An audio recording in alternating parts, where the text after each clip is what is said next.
Merci de nous choisir pour ce programme hebdomadaire qui nous ouvre les portes du monde culturel. C'est l'heure de Afrobuzz Lobé. Bienvenue à tous. Vous vous demandez certainement ce que je vous réserve pour cette semaine. Allons-y. L'émission de ce jour se consacrera essentiellement à Horus Donkovi, véritable activiste qui, au travers du rap et du slam, arrive à dénoncer certains mots qui minent l'Afrique, comme quoi la jeunesse africaine, elle est vraiment consciente. Je mets une robe.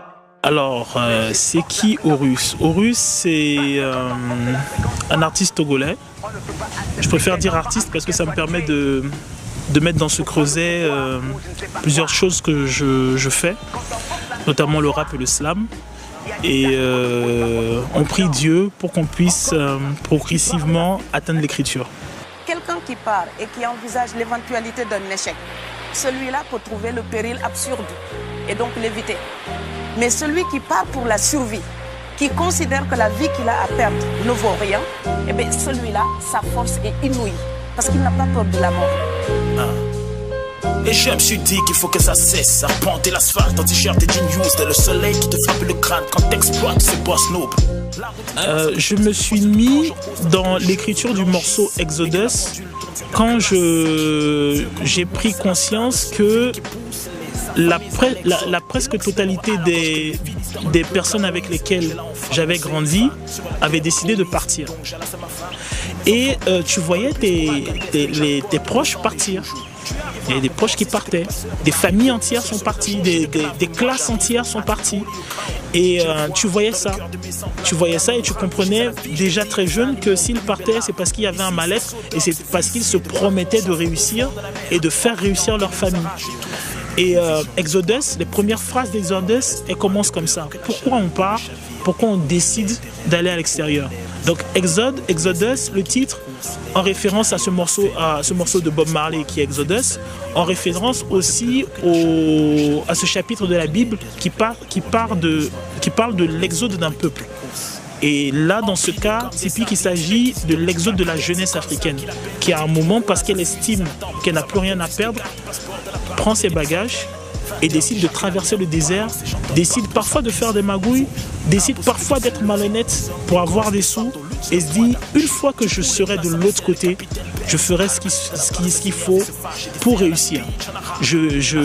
Est-ce que peut-être je vais me retrouver dans des champs, peut-être que je vais laver des toilettes, peut-être que je vais être groom, peut-être que je vais faire la plonge, mais en tout cas, l'argent que je gagnerai, je vais l'investir dans mes enfants, je vais l'investir dans ma famille, je vais l'investir dans ma famille au pays. Et ce sont ces personnes-là qui ont souffert, qui ont sué, qui ont été spoliés, qui ont subi le racisme, qui à un moment sont venus construire des immeubles, qui à un moment sont venus réinvestir, qui à un moment ont pu sauver la maman et le papa de la maladie, qui à un moment ont pu payer les études du petit frère et du grand frère. Et très souvent on oublie ça, on oublie ce pan-là. Restez quoi de peur que la chaloupe ne chavire. Écoute-les, tes rêves écourtent les besoins et d'écoute les spectres qui te coursent, les requins. Le jeune africain, actuellement, c'est quelqu'un qui a 100, 200, 300 chaînes à la télé. Il voit ce que les autres jeunes à l'extérieur font. Il ne s'imagine pas avec la houe. Il faut bien lever l'amalgame. La jeunesse africaine ne dit pas qu'elle n'aime pas travailler au champ. Mais elle n'acceptera pas qu'on lui propose la houe si elle a vu le tracteur à l'extérieur. C'est ça le truc.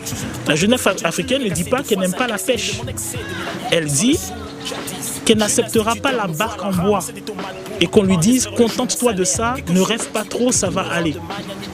Est-ce qu'il y a une logique que sur la côte, qu'on parte de Dakar, on poursuit cette côte, on va jusqu'à, je sais pas, en Angola, on ait une tradition de pêche, une tradition séculaire de pêcheurs, et qu'il n'y ait aucune industrie navale.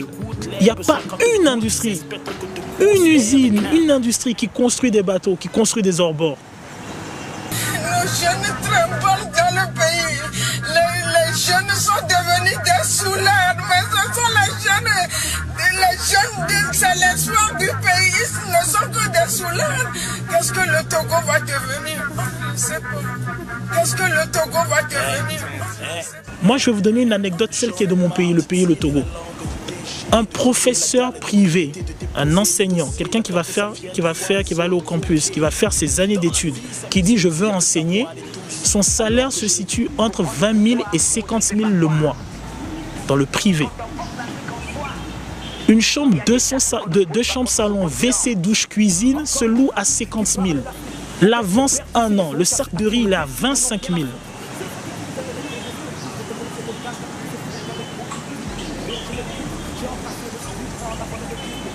Et ce jeune, il a fait des études, il va faire 2 ans, 3 ans, 5 ans. On a mis le LMD, maintenant ils font 10 ans. Ils n'arrivent pas à valider. Il va prendre son dossier, il va aller le déposer dans une entreprise qui va dire oui, je te prends en stage. Mais entre-temps, on lui fait signifier que son stage, il n'est pas cumulable. Donc il va faire 6 mois répétitifs, sans cumul. Et les gens font 2 ans de stage en entreprise. Payés comme des stagiaires. 50 000 francs. Est-ce qu'il est logique pour le Togolais qui fait 7 millions d'habitants sur cette superficie-là, que l'on dise après aux jeunes Togolais que pour acheter un terrain, il faut 5 millions, 6 millions, 10 millions. 60 millions pour acheter un lopin de terre. Rien dans le vent, il fait le concours et les chiens. Quand il parle, le peuple lui crie famine. Mental se forge et liberté, c'est des signes où règne la banane. Les gens doivent comprendre que s'il advenait qu'on apprenne qu'il y a des chambres à gaz dans lesquelles actuellement on assassine des juifs, soyez-en sûrs que l'État hébreu déclarera la guerre et que cet État-là pourrait être vitrifié. Il n'y a pas un pays actuellement dans le monde qui oserait réinventer les chambres à gaz en disant qu'ils vont gazer du juif. C'est impossible.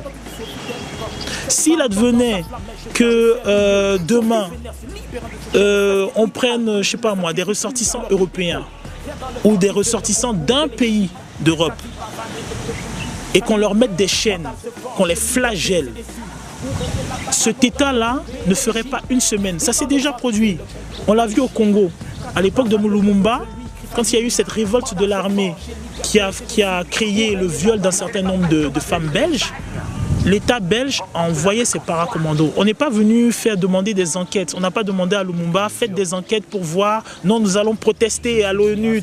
Il n'y a pas eu ça. On est intervenu sur le territoire, on a envoyé les troupes belges qui ont sécurisé la communauté européenne. Quand il s'agit en Ouganda d'Idi Amin Dada, qui à un moment, dans un élan de provocation, s'est fait porter par des diplomates européens comme cela se faisait au temps des colons, on a fait sauter Idi Amin Dada. Donc ce qui est révoltant, c'est qu'en réalité, ce qui se passe à Libye, il aurait fallu une coalition d'États africains qui déferle sur la Libye et règle le problème de manière frontale et violente. Je sais que ce que je dis peut choquer, va choquer, mais je l'assume. Il aurait fallu, dans d'autres contextes, ça aurait été une déferlante de coalitions d'États qui auraient réglé ce problème de manière radicale. Mais malheureusement, ce problème met en exergue quoi? L'incapacité de nos chefs d'État à prendre un certain nombre de prises de décision, leur lâcheté, parce que justement ils étaient au courant de ces informations-là et ne sont pas les premiers à l'avoir décrié, ne sont pas les premiers à avoir apporté des réponses et sont les premiers à se complaire dans « ils l'ont bien cherché, c'est eux qui sont partis ». Parce que quelque part, l'exode de ces jeunes met en lumière leur propre tard. Et 3, l'incapacité de nos armées africaines.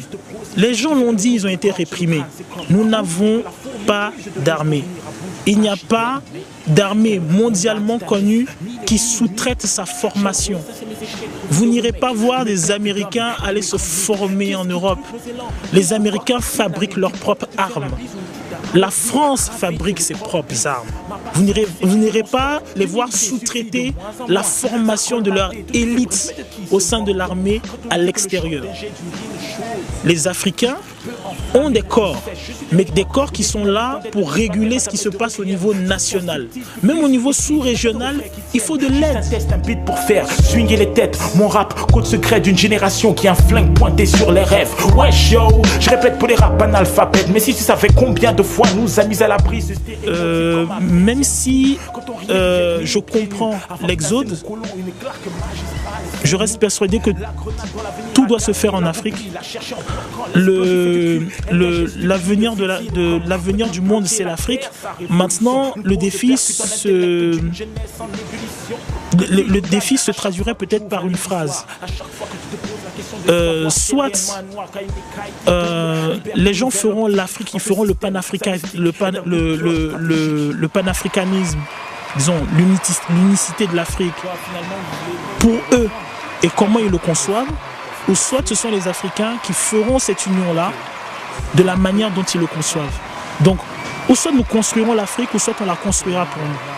Quand on a des projets qui sont déjà à un niveau régional ou sous-régional, qui ne sont pas initiés par nous-mêmes, ça veut dire que ceux qui viennent investir ne conçoivent pas l'Afrique par État, ils la conçoivent de manière globale. Et il serait un temps que les Africains et la jeunesse africaine le conçoivent comme ça, surtout au niveau des gouvernants, et que maintenant les investissements puissent s'ouvrir afin que cette jeunesse soit représentée. Maintenant, quand je parle de jeunesse africaine, et c'est un point important, peut-être c'est celui sur lequel je terminerai, c'est que quand je parle de jeunesse africaine, je lis celle de la diaspora africaine.